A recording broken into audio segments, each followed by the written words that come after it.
Imagine your grandpa, a man who's lived a long, full life, spending a quiet morning on his porch.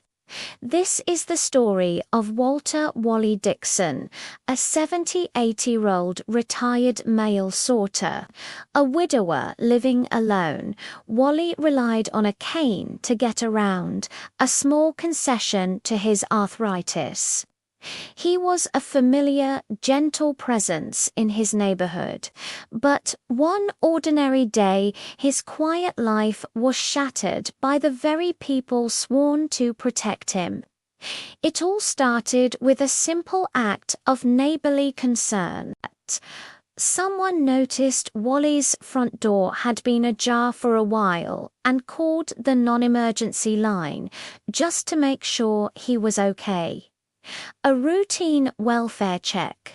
That's all it was supposed to be. Officers were dispatched, and one of them was Officer Jim Heller, a young, heavily built officer known for his aggressive style.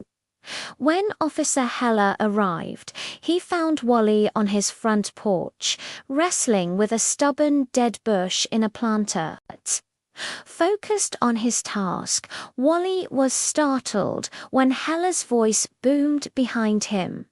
"Mr. Dixon, police, we got a call about an open door.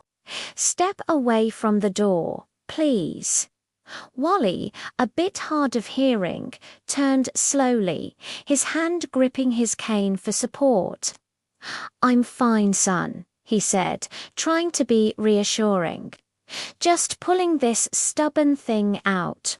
My door's open because I'm working right here." His response was calm, but Officer Heller saw something else entirely. He saw defiance. "I said, step away from the door and put that cane down." Heller shouted. In his mind, the cane wasn't a mobility aid, it was a potential weapon. Wally's slow arthritic movements weren't due to age, they were non-compliance. Wally, confused and flustered, tried to obey. He tried to let go of his cane, but his arthritic hand wouldn't release its grip fast enough. It was a moment of frail hesitation, but to Officer Heller it was the last straw. Without any warning, he reached out and shoved Mr. Dixon hard in the chest. The force was devastating. For a younger person, it might have been a stumble. For 78-year-old Wally, it was catastrophic. He went airborne for a split second before crashing down onto the concrete porch. The sound of his hip breaking was so sharp, so distinct, that Heller's own partner heard it. As Mr. Dixon lay on the cold concrete, groaning in agony. What did Officer Heller do? Did he render aid? Did he realize his terrible mistake? No. He cuffed Wally's free hand, creating a narrative on the spot. He claimed Wally had resisted and struck the officer with his cane. His partner, looking pale and shaken, could only call for an ambulance. Wally's skin quickly began to show dark, severe bruising, a dangerous side effect of the blood thinners he took. The official police report, filed by Officer Heller himself, was a work of fiction. It stated that Mr. Dixon fell while attempting to flee and that the officer used only minimal force to gain compliance. The officer's body camera footage, which could have shown the truth, was conveniently blurry at the exact moment of impact. It seemed like the system was closing ranks to protect one of its own, leaving an old man broken and voiceless. Wally was rushed to the hospital. He had a fractured hip, a dislocated shoulder, and a severe head contusion. He needed emergency surgery. The doctors were clear. His life of independence, of puttering around his own home and garden, was likely over. This one brutal, unnecessary act had robbed him of his future. But Wally wasn't alone. His daughter, Janice, was furious and heartbroken. She refused to let this injustice stand.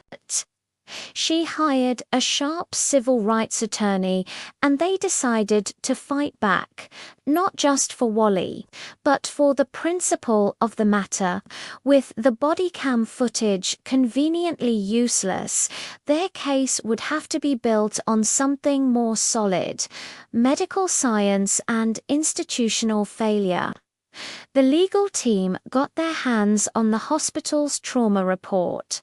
This became their cornerstone. They brought in a forensic physician who testified with chilling clarity.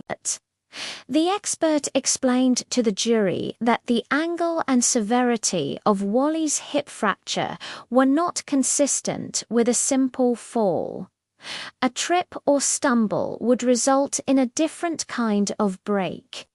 No, Wally's injury was the textbook result of a forceful straighten impact, exactly what you'd expect from a powerful shove to the chest. The science didn't lie, even when the police report did. Next, they put Officer Heller's partner on the stand. This was a tense moment. The partner was caught between his loyalty to a fellow officer and the oath he took to tell the truth. He didn't directly contradict Heller's story, but his hesitation spoke volumes.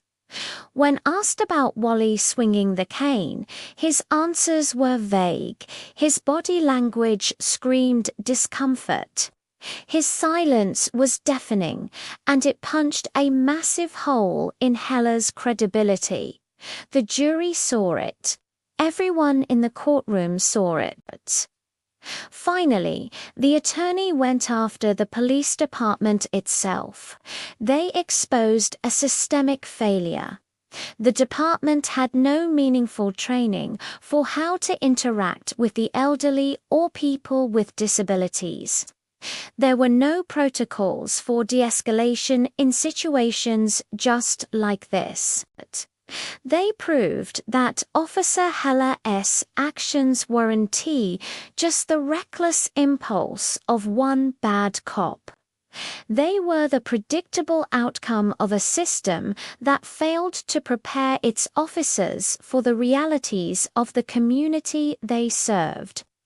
It was a fundamental failure of their duty of care. The trial was deeply emotional.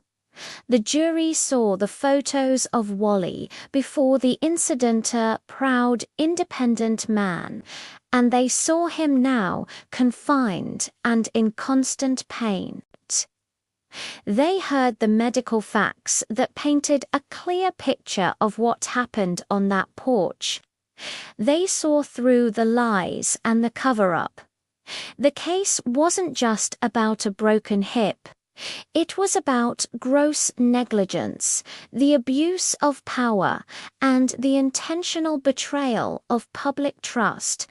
The verdict was a landmark victory for justice.